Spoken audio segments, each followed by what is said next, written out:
कुछ बहुत ज़्यादा टाइम वेस्ट होता है। तो आपने इस तरीके से ये कोर, ये छोटी जो कोर है इसको बाहर नहीं निकालना, बल्कि इस तरीके से आपने इस कोर को प्रेस करना है और हथौड़ी की मदद से आपने इस तरह, ये एक छोटी सी लकड़ भी आपके पास हो। अस्सलामुअलैकुम दोस्तों, मैं हूं तारिक अली और आप देख रहे हैं तारिक इलेक्ट्रिक यूट्यूब चैनल। जी दोस्तों, उम्मीद करता हूं सब दोस्त ठीक ठाक होंगे और खैर खैरियत से होंगे। दोस्तों, आज हम आपको एक रेगुलेटर बनाना सिखाएंगे ब्लॉक में, तो वीडियो शुरू से लेकर एंड तक देखें।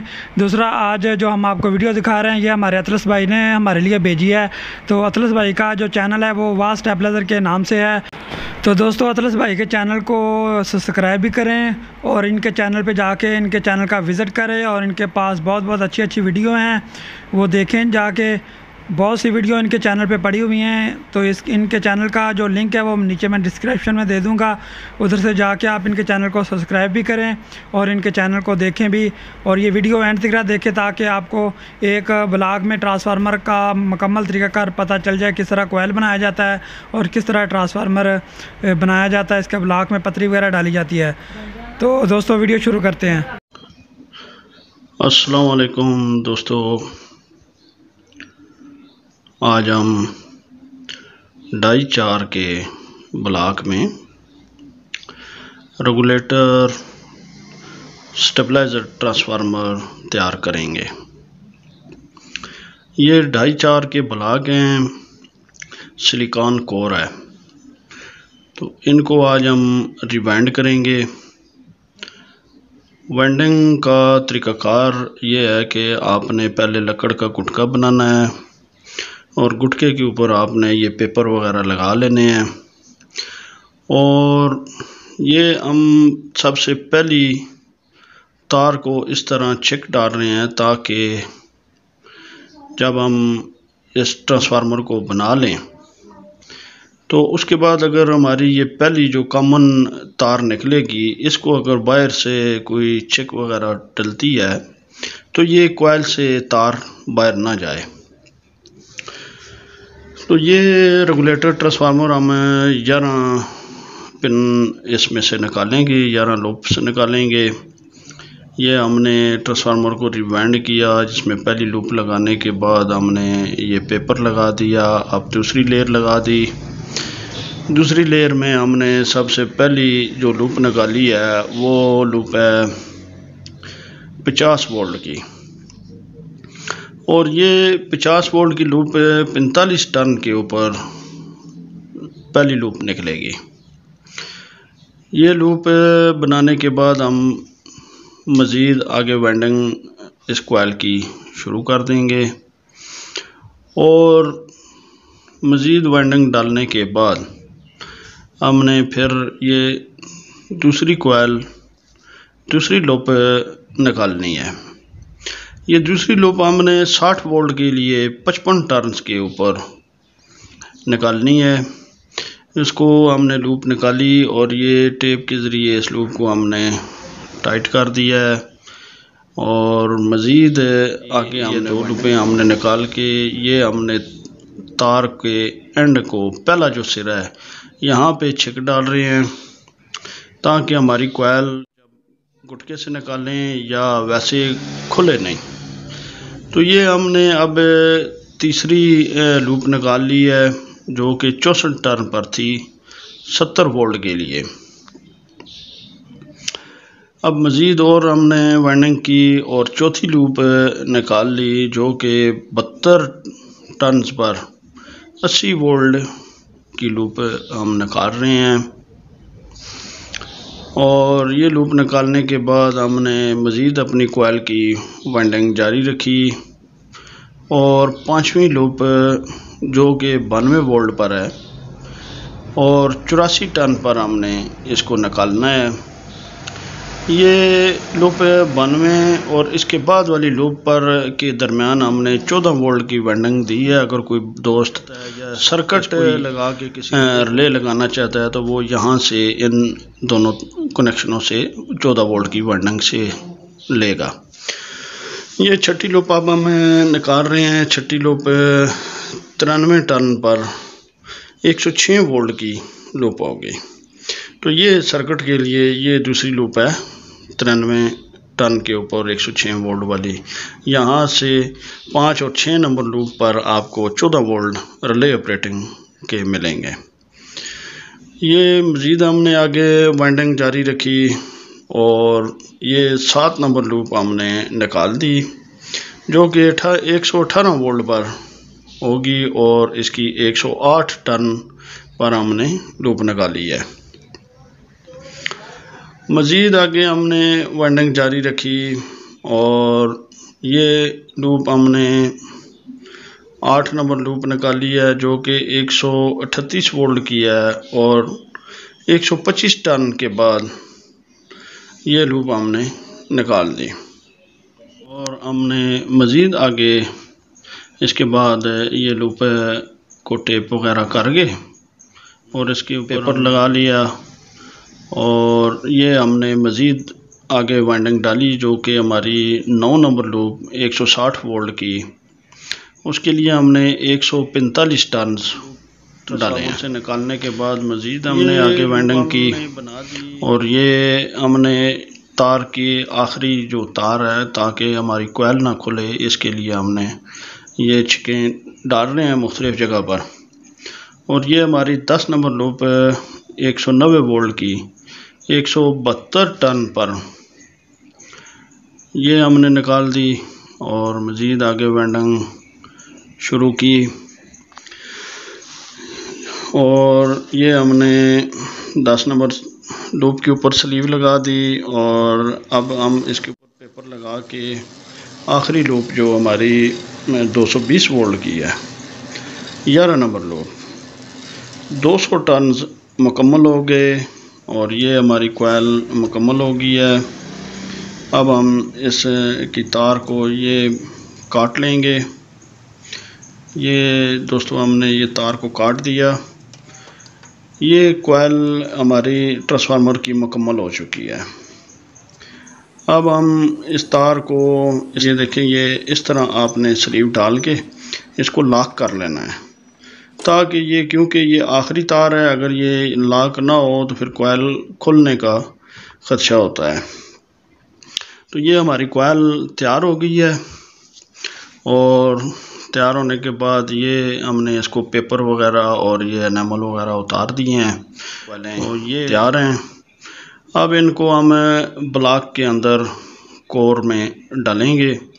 ये कोर में आपने डालने के लिए इसके कोर के इर्द गिर्द पेपर डालना है। ये 10 नंबर पेपर है और ये कोयल हमने इसके अंदर अब तीनों में डाल दी और इस ब्लॉक की सेंटर पोल का जो एरिया है इसके गिर्द आपने ये पेपर की 3 तह 10 नंबर पेपर की 3 तह लगानी है ताकि कोयल डालते वक्त हमारी कोयल अगर इस कोर के साथ टच हो तो वो ज़ख्मी ना हो। हमारी तार अगर शॉर्ट हो गई या इसके दरमियान में डालते डालते तो फिर भी हमारा ट्रांसफार्मर ख़राब हो जाएगा। उससे बचने के लिए आपने कोर के इर्द गिर्द पेपर थोड़ा 2-3 चक्कर लगाने हैं। ये हमने कोर के कोयल डालने के बाद स्पेसर बीच में बना के लगाने हैं और कोर डालने के लिए आपने बस दोस्त ये कोर सारी बार निकाल देते हैं, फिर ब्लॉक को बंद करते वक्त बहुत ज़्यादा टाइम वेस्ट होता है। तो आपने इस तरीके से ये कोर, ये छोटी जो कोर है इसको बाहर नहीं निकालना, बल्कि इस तरीके से आपने इस कोर को प्रेस करना है और हथौड़ी की मदद से आपने इस तरह, ये एक छोटी सी लकड़ भी आपके पास हो ताकि आपको कोर डालते वक्त आसानी रहे।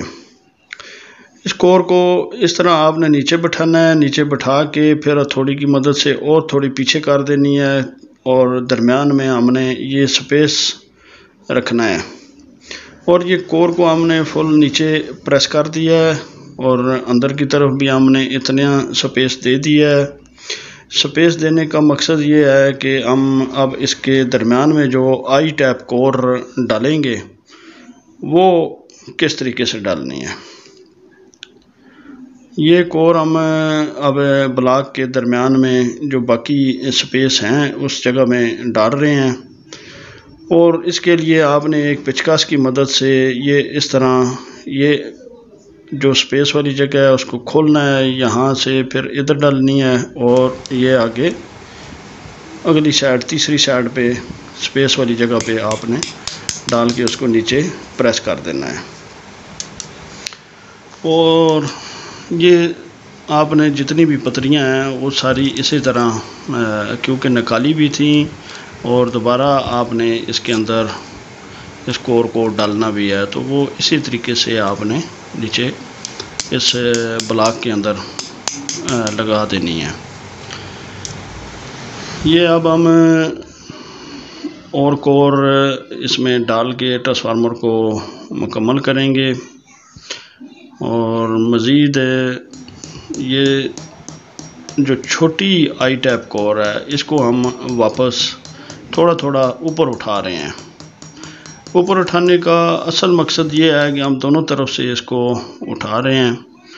असल में जब हम अब आई तो दरमियान में सेंटर में हमने डाल दी और ये कोर हम हथौड़ी की मदद से अंदर की तरफ प्रेस कर रहे हैं। अगर ये कोर नीचे बैठी हुई होती तो जो स्पेस के लिए हमने पेपर रखा है ये पेपर इसके साथ ही कोर के साथ प्रेस हो जाना था, और जो सेंटर पोल का एरिया और इस कोर का के दरमियान स्पेस आ जाएगा, और स्पेस आने की वजह से ब्लॉक अजाफी बिजली खाना शुरू कर देता है। ये दोस्तों हमने कोर को मुकम्मल प्रेस कर दिया है, और आप देख रहे हैं कि कोर के सेंटर पोल और साइड वाली आई टैप कोर के दरमियान कोई स्पेस नहीं रहा। तो इसी तरह हमने ये तीनों ब्लॉक प्रेस किए हैं। ये कोर के दरमियान गैप बिल्कुल नहीं है, ये थोड़ा बहुत है वो तो इसकी अपनी एक प्रेस का निशान है। तो ये हमारे तीनों ब्लॉक अब तैयार हो चुके हैं। अब हम इनको क्लैंप और स्क्रू कर देंगे। क्लैंप और स्क्रू करने के बाद हमने ये तार लेकर ये इस तरह इस तार की एक छिक डाल देनी है। असल में छिक डालने का असल मकसद ये है कि ये थोड़े काफ़ी वज़न बन जाता है, इसका 25-30 किलो वज़न हो जाता है। 30 किलो वज़न के लिए सिर्फ ये ब्लॉक नीचे से 4 स्क्रू के साथ बॉडी के साथ टच होता है। तो ये तार डालने का असल मकसद ये है कि अगर ये ट्रांसफार्मर क्योंकि एक जगह पे घर में पड़ा हुआ है फिर तो कोई बात नहीं, लेकिन कमर्शियल जब इसको ख़रीदो फ़रोख्त किया जाएगा तो इसमें अगर ये ब्लॉक शहर से बाहर जाता है या बिल्टी वगैरह या किराए पे इस्तेमाल करने के लिए जो लोग लेके जाते हैं, अगर ब्लॉक गिर जाता है तो उससे ब्लॉक खुल जाएगा। तो उसको खुलने के लिए हमने ये छिक वगैरह डाल दी हैं। अब हमने अपने इन ट्रांसफार्मरों को पेंट कर दिया है। पेंट करने का असल मकसद तो ये है कि हम अपनी कोर को जंग से बचाएं। एक तो ये ज़्यादा अरसा चलेंगे, जंग भी इनको नहीं लगेगा, दूसरा ट्रांसफार्मर एक खूबसूरती ट्रांसफार्मर में आ जाती है। ये हमने तार के ऊपर से एनामल उतारने के लिए एक केमिकल इस्तेमाल किया है। उस केमिकल की मुकम्मल डिटेल हमारे चैनल वाह स्टेबलाइज़र के ऊपर मौजूद है, उसकी वीडियो बनी हुई है। और ये बाकी हमने इन कॉइलों के ऊपर से उतार दिया था एनामल। तो ये हमने जो केमिकल लगाया है, अब कुछ केमिकल लगाने के बाद तार की कंडीशन कुछ इस तरह से हो जाएगी। और उसको साफ़ करने के लिए आपने सिर्फ ये कपड़ा डालना है तार के अंदर और इसको इस तरह आपने खींचना है। तो ये देखें दोस्तों, ये तार बिल्कुल साफ़ हो रही है, क्योंकि छुरी की मदद से तार के ऊपर काफ़ी ख़राश आ जाती हैं। और ये कितनी साफ़ कॉपर अंदर से निकल आई है, इस पर टांका लगाना भी बहुत आसान है। अब ये हमारे चारों ट्रांसफार्मर तैयार हैं, ओके हैं इंशाल्लाह। इनके ऊपर अब हमने फ्लेक्सिबल तार के साथ लगा देने हैं। ये हमने फ्लेक्सिबल तार इन चारों ट्रांसफार्मरों को लगा दी और इसके बाद हम इनको टांका सोल्डिंग वगैरह कर देंगे। और इनके फ्रंट वाली साइड पे ये थिम्बल हमने लगाने हैं और थिम्बल लगाए के तार का कुछ इस तरह से सूरत आ जाएगी। और ब्रेकर में तार लगाने के लिए हमने ये यू टैप इसी तार से, ये 10 नंबर तार है जो कि हमने इसी से ये ट्रांसफार्मर रिवाइंड किए हैं, उसी का कुछ हिस्सा है। इस तार के ऊपर से हमने एनेमल उतार दिया है और ये हमने तार के साथ इसको टांका कर दिया था। और यू बनाने का असल मकसद ये है कि ब्रेकर जब भी कोई ख़राब हो जाए तो उसको आसानी से हम तब्दील कर लें। और ये तार हमने आउटपुट के मीटर के लिए हमने कनेक्शन निकाला और ये हमने इसके ऊपर हीट स्लीव तार को, और ये 220 का सिरा हमारे पास जो रेगुलेटर के ऊपर आ जाएगा। और जो बारीक तार हमने निकाली है ये हमारे ऊपर वाले मीटर पर आउटपुट वोल्ट शो कराने के लिए निकाल दी है। तो ये ब्रेकर से तार आ रही है, इस तार को हमने रेगुलेटर स्विच के इस कॉमन वाले पॉइंट पे लगाना है और यहाँ से रेगुलेटर स्विच आगे मुख्तलिफ पॉइंट्स पर करंट शिफ्ट करेगा। तो ये तरीक़ाकार लगाने का, ये हमने पहली तार यहाँ पे रेगुलेटर के कॉमन में लगा दी जो कि मेन वापडा इनपुट आ रही थी। ये 220 का आखिरी सिरा जो कि यहाँ से ही आउटपुट वापस भी जा रही है और ये 220 का अगला सिरा हमने रेगुलेटर पर लगाना है। और यही तार हमने वापस बाहर आउटपुट वाली साइड पे ले गए हैं। और ये तार हम इनपुट वाले मीटर पे लगा देते हैं अभी, क्योंकि हमने इस ट्रांसफार्मर से आउटपुट लेनी है। जो आउटपुट आएगी वो ये मीटर शो करवाएगा ऊपर वाला, और जो इनपुट आएगी ये ब्रेकर से हमने यहाँ से ही इनपुट ले ली है और इसको हम नीचे वाले मीटर में कनेक्शन कर देते हैं।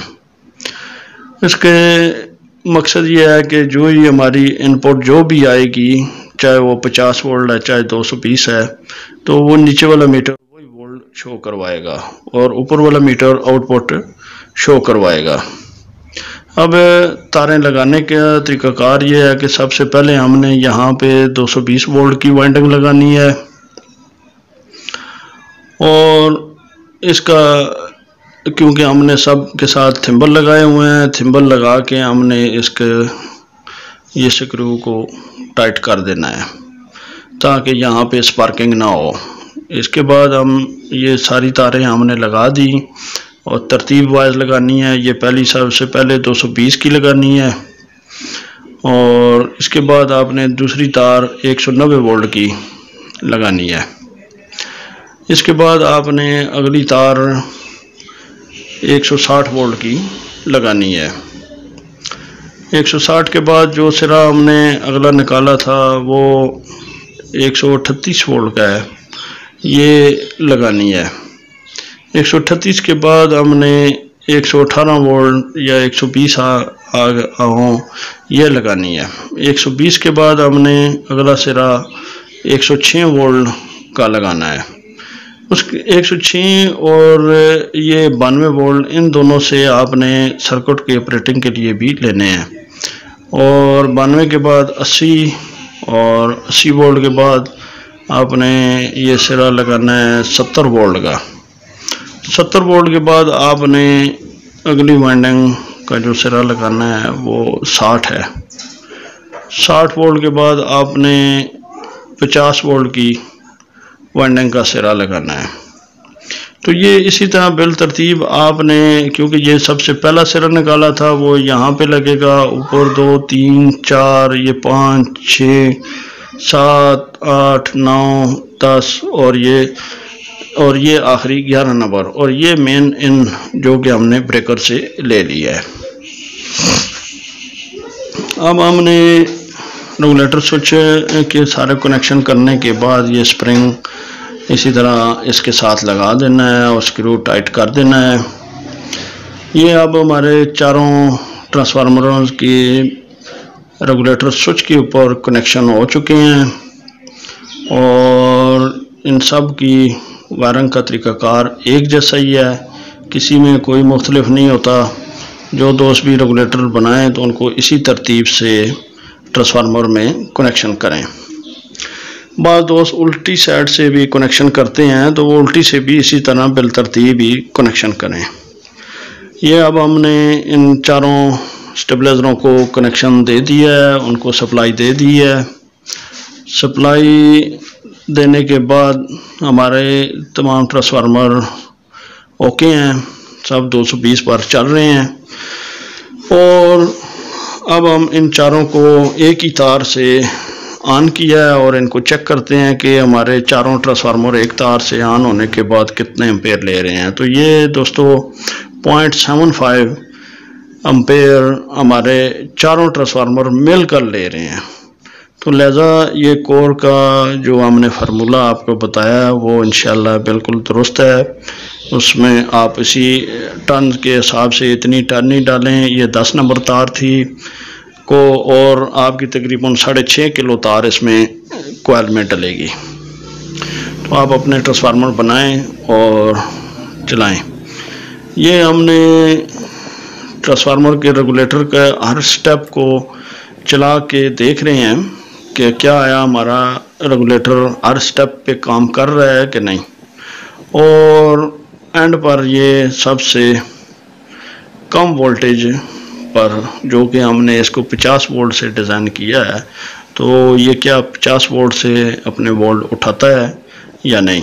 तो ये दोस्तों हम रेगुलेटर को घुमा के 50 पे ले गए हैं और अपनी वायरिंग सप्लाई से हमने इनपुट 50 वोल्ट कर दिया है। और ये हमने स्विच को वापस रेगुलेटर को कर दिया है 50 पे। ये 50 इन और 50 ही आउट है। जी दोस्तों, तो आपने वीडियो देख ली होगी। आपको वीडियो पसंद आई है तो ये विज़िट करें वास्ट स्टेबलाइजर। अतलस भाई का चैनल है, अतलस भाई इनका नाम है। तो ये देख लें, इनका नंबर है। ये वाक़ एंड रावलपिंडी पाकिस्तान में ये रहते हैं। तो ये देखें, अभी इन्होंने अपनी स्टैंप वगैरह इसके ऊपर लगाई हुई है। तो वास्ट स्टेबलाइजर ही आपने जाके यूट्यूब पे लिखना है और आपके सामने इनका चैनल आ जाएगा। तो ये देखें, इनके पास माशाल्लाह काफ़ी तादाद में ये काम करते हैं और इनके चैनल पे काफ़ी वीडियो पड़ी हुई हैं। तो दोस्तों, अगर आपको हमारी वीडियो पसंद आई तो हमारी वीडियो को लाइक कर दें और हमारे चैनल को सब्सक्राइब कर दें और हमारे चैनल का भी विज़िट करें तारिक इलेक्ट्रिक का। तो आपको उधर से बहुत कुछ सीखने को मिलेगा। तो दोस्तों, इजाज़त दें, इंशाल्लाह मिलते हैं अगली वीडियो में किसी और टॉपिक के साथ। अल्लाह हाफिज़।